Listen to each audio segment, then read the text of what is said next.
English grammar and vocabulary যত বেশি practice করবে তত বেশি তোমার ইংলিশের স্কিলটা, গ্রামারের স্কিলটা বৃদ্ধি পাবে।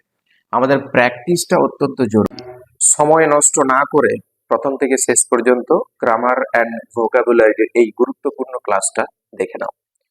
দেখো, প্রথমে যে পোর্শনটা আমরা দেখছি সেখানে বলা আছে fill in the blanks with correct form of verbs. সঠিক ভার্ব ফর্ম দিয়ে শূন্যস্থান পূরণ করতে বলেছে। এর জন্য টেন্স দরকার। প্রথমে এক্সপ্লেনেশনটা ভালো করে বুঝবে। টেন্স দরকার। এই টেন্স আমাদের সেই ছোট থেকে জানা হয়েছে, প্রেজেন্ট, পাস্ট আর ফিউচার। আর প্রত্যেকটা প্রকার টেন্সের 4টি করে ভাগ আছে। এবার প্রত্যেকটার গঠন যদি আমাদের তটস্থ না থাকে তাহলে কিন্তু আমাদের অসুবিধা হবে। আমাকে ব্র্যাকেটে যে ফর্মটা দেওয়া থাকবে সেটা সবসময় কিন্তু প্রেজেন্ট ফর্মে থাকবে। এবার বাক্যের সাবজেক্ট আর অবজেক্ট পার্টটাকে বুঝে নিয়ে আমাকে টেন্সটা পরিবর্তন করে আমাকে সঠিক রূপটা শূন্যস্থানে বসাতে হবে। দেখো, first sentence, the mayor. The mayor ব্র্যাকেটে রয়েছে go to Pune next week. Next week হচ্ছে পরের সপ্তাহ। তাহলে যে কাজটা ঘটেনি সেটা ঘটবে। এখানে একটা ক্লু বলে রাখছি যে বাংলাতে ক্রিয়া, এই ক্রিয়াপদের শেষে যদি ব থাকে বা বে থাকে বা বেন থাকে, ক্রিয়ার শেষে ব, বে, বেন যদি থাকে তাহলে ফিউচার ইনডিফিনাইট টেন্স হয়। আর এই ফিউচার ইনডিফিনাইট টেন্সের গঠন হচ্ছে শ্যাল অথবা উইল প্লাস মেন ভার্বের প্রেজেন্ট ফর্ম। তাহলে দা মেয়র কোন পার্সন? মেয়র হচ্ছে থার্ড পার্সন সিঙ্গুলার নাম্বার। তাহলে এখানে শ্যাল করা যাবে না, তাই আমাদেরকে উইল লিখতে হবে। The mayor will, WILL, will. আর মেন ভার্বের প্রেজেন্ট ফর্ম অর্থাৎ ব্র্যাকেটে সবসময় মেন ভার্বের প্রেজেন্ট ফর্মই থাকে। তাহলে আমরা ব্র্যাকেটের শব্দটাকে অর্থাৎ ভার্বটাকে বসিয়ে দেবো। তাহলে the mayor will go to Pune next week. একদম ইজি। নাম্বার 2, দে ড্যাশ ব্র্যাকেটে রয়েছে ভিজিট ডুয়ার্ডস লাস্ট ইয়ার। গত বছর তারা ডুয়ার্ডস ঘুরতে গিয়েছিল। তাহলে দেখো আরেকটা ক্লু বলছি, ক্রিয়া, ক্রিয়াটাই তো মূল। ক্রিয়ার শেষে যদি ল, লে, লাম আর লেন থাকে, ল, লে, লাম আর লেন, এগুলো ভালো করে একটু মনে রাখার চেষ্টা করবে। সব সময় কিন্তু এগুলো কাজে লাগবে ভার্বের ক্ষেত্রে, টেন্সের ক্ষেত্রে। ক্রিয়া শেষে ল, লে, লাম আর লেন, তাহলে তাহারা গত বছর ডুয়ার্স ঘুরতে গিয়েছিল, এটাতে মিলছে। তাহলে কিন্তু পাস্ট ইনডিফিনাইট টেন্স হয়। আর এই পাস্ট ইনডিফিনাইট টেন্সের গঠন হচ্ছে মেন ভার্বের সেকেন্ড ফর্ম। তাহলে ভিজিটের সেকেন্ড ফর্ম হচ্ছে ভিজিটেড, VISITED। ব্যাস, উত্তর complete. Next, number 3, the boy dash bracket রয়েছে ওয়াচ টেলিভিশন সিন্স মর্নিং। ছেলেটি সকাল থেকে টিভি দেখছে। তাহলে অতীতে কোনো কাজ শুরু হয়েছিল, মানে আগে কোনো কাজ শুরু হয়েছিল কিন্তু এখনো কাজটা চলছে, একে বলা হয় present perfect continuous. Present perfect continuous, যার গঠন হচ্ছে হ্যাভ অথবা হ্যাজ প্লাস বিন, এবার ব্র্যাকেটে থাকা মেন ভার্বের সঙ্গে আইএনজি যোগ।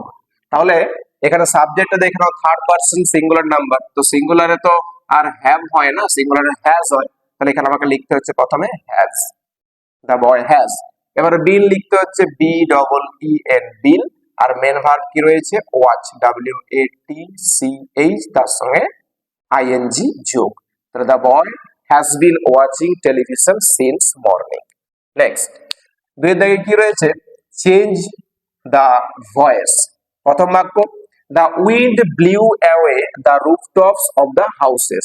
বুঝতে পারছি আমরা সেন্টেন্সটা অ্যাসার্টিভ। আর এই অ্যাসার্টিভ সেন্টেন্সে ভয়েস চেঞ্জ করার নিয়ম, অবজেক্টটা সাবজেক্ট, বি ভার্বের সঠিক ফর্ম, মেন ভার্বের থার্ড ফর্ম, প্রিপোজিশন বাই, আর সাবজেক্টটাকে অবজেক্ট করতে হয়। এবার বাক্যটা ভালো করে দেখে নাও, ভার্বটা কোনটা? ভার্ব হচ্ছে ব্লিউ অ্যাওয়ে, এটা ফ্রেজাল ভার্ব, ভেঙে দিয়েছিল। তাহলে ভেঙে দিয়েছিল, এখানে দেখো ল, লে, লাম, পাস্ট ইনডিফিনাইট টেন্স, আমাদের বোঝা হয়ে গেল টেন্সটা আছে পাস্ট ইনডিফিনাইট টেন্স। এবার অবজেক্টটা কি? অবজেক্ট হচ্ছে পুরোটাই, দা রুফটপস অফ দা হাউসেস। লিখতে শুরু করো, the roof tops of the houses, the rooftops of the houses। দেখো এটা তো আনকাউন্টেবল নাউন, এটাকে কাউন্ট করা যায় না, তাই আমাদেরকে পাস্ট টেন্সে বি ভার্বের সঠিক ফর্ম ওয়াজ বসাতে হবে। the rooftops of the houses, sorry countable noun, তাহলে ওয়ার বসাতে হচ্ছে, W E R E, were, the rooftops of the houses were. এবার ব্লো এর third form B L O W N, blown away, blown away by the wind, wind। The rooftops of the houses were blown away by the wind। Next, number 2, the book was written by Salma। এটাও assertive sentence, কিন্তু ভয়েসটা প্যাসিভে আছে, এই ভয়েসটা passive থেকে অ্যাক্টিভে করতে হবে। এটা অ্যাক্টিভ থেকে প্যাসিভ ভয়েসে ট্রান্সফার করার নিয়ম। এই প্যাসিভ থেকে অ্যাক্টিভ করা মানে শেষ থেকে আমাকে প্রথমে নিয়ে আসতে হবে। তাহলে শেষে কি হয়েছে, অবজেক্টটাকে সাবজেক্ট করো, কোন অবজেক্টটা, বাই এর পরে যেটা আছে, তাহলে সালমা, SALMA। ওকে, এবার বাইটা বাদ দাও, মেন ভার্বের যে থার্ড ফর্মটা আছে সেটা বাদ দাও, আর বি ভার্বের সঠিক ফর্মটাকে বাদ দাও। এবার দেখে নাও বি ভার্বের সঠিক ফর্মটা কোন টেন্সে আছে, ওয়াজ মানে পাস্ট, তাহলে এখানে মেন ভার্বটাকে পাস্ট টেন্স করতে হবে, WROTE, রোট। এবার সাবজেক্টটা object, the, BOO, Salma wrote the book, voice change complete। Next, number 3, change the mode of narration, narration change। narration change এর ক্ষেত্রে বাক্যটাকে দেখে নিতে হয় যেটা ডাবল ইনভার্টেড কমার মধ্যে থাকে। ফার্স্ট সেন্টেন্স কি রয়েছে, মোহন সেড, মোহন বলেছিল, my brother will leave tomorrow, আমার ভাই আগামীকাল চলে যাবে। এখানে বুঝতে পারছি assertive sentence, my brother subject, will leave verb, tomorrow হচ্ছে অবজেক্ট। তাই এখানে অ্যাসার্টিভ সেন্টেন্সে সেড টু থাকলে টোল করতে হয়, এখানে সেড আছে, পরিবর্তন হবে না। দেখো মোহন সেড, মোহন সেড, লিঙ্কারের জায়গায় অ্যাসার্টিভ সেন্টেন্সে দ্যাট বসাতে হয়। মাই ব্রাদার, মোহন বলছে আমার ভাই, এটা প্রোনাউন চেঞ্জ করতে হচ্ছে, থার্ড পারসন ব্যক্তিটা বলছে, তাহলে আমাদেরকে থার্ড পারসন ক্ষেত্রে প্রোনাউনটা চেঞ্জ করে কি লিখবো, his brother, his brother. Will এর পাস্ট টেন্স হয়, মোডাল ভার্ব থাকলে উইল এর পাস্ট টেন্স উড। লিভ পরিবর্তন হবে না, মোডাল ভার্বের পরে টেন্স পরিবর্তন হয় না। আর টুমরো থাকলে দা নেক্সট ডে লিখতে হয়। Next, number 2, the child said to his father, শিশুটি তার বাবাকে বলেছিল, please buy me a toy, দয়া করে আমাকে একটা খেলনা কিনে দাও। এখানে দেখো সেড টু রিপোর্টিং ভার্ব, আর এই প্লিজ দিয়ে এটা ইম্পারেটিভ সেন্টেন্সে আছে, তাহলে প্লিজ থাকলে সেড টুটাকে রিকোয়েস্টেড করে দেবো, the child requested, the child requested his father। লিঙ্কারের ক্ষেত্রে টু বসাতে হয় ইম্পারেটিভ সেন্টেন্সে, টু এর পরে মেন ভার্বের কোনো টেন্স পরিবর্তন হয় না, বাই। এবারে শিশুটিকে বলছে, তাহলে বাই মি এর জায়গায় হার লিখতে পারি বা হিজ লিখতে পারি। আচ্ছা, ATOY, toy. Next, number 3, May we save our earth, good earth, said the teacher. আচ্ছা, এটা মে দিয়ে শুরু হয়েছে, অপটেটিভ সেন্টেন্স, তাহলে এখান থেকে আগে সাবজেক্টটাকে নিয়ে নাও, the teacher, the teacher wished,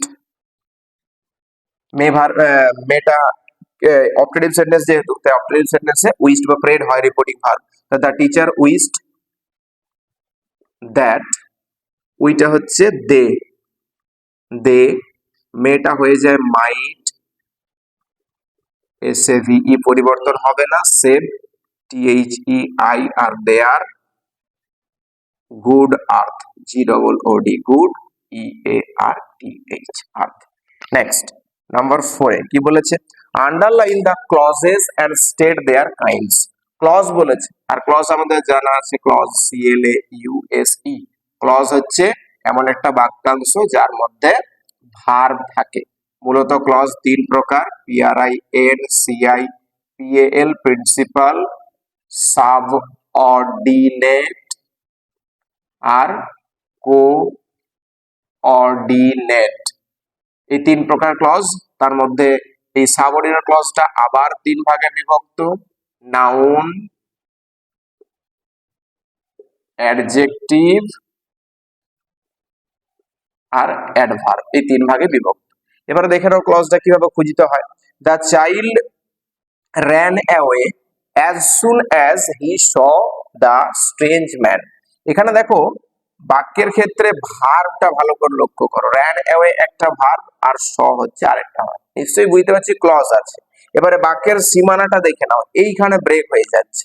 এখানে দেখো as soon as থেকে যেটা পাচ্ছি আমি, এটা টাইম বোঝাচ্ছে।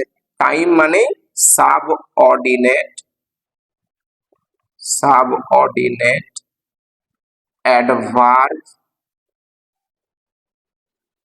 clause, subordinate adverb clause. Next, number 2, I saw an old woman, আমি একজন বয়স্ক মহিলাকে দেখেছিলাম, who was carrying a stick, যে একটা লাঠি নিয়ে যাচ্ছিল। এখানে দেখো who থেকে বাকিটা, এটা হয়ে যাচ্ছে অ্যাডজেক্টিভ ক্লজ, অ্যাডজেক্টিভ ক্লজ। আর এ পাশটা তো প্রিন্সিপাল ক্লজ, এটা বলার প্রয়োজন নেই, এই ক্লজটা উল্লেখ করতে হয়। Number 3, we all thought that, আমরা সবাই ভেবেছিলাম যে it would not rain today, বৃষ্টি হবে না। উই থট এই পর্যন্ত। থটটা যদি আমার মেন ভার্ব হয়, একে আমি কি দিয়ে প্রশ্ন করি, কি ভেবেছিলাম, তাহলে অবজেক্ট হিসাবে যে উত্তরটা আসে, মেন ভার্বের অবজেক্ট হিসাবে যে বাক্যাংশটা আসে, তাকে বলা হয় সাবঅর্ডিনেট নাউন ক্লজ। আয় আয়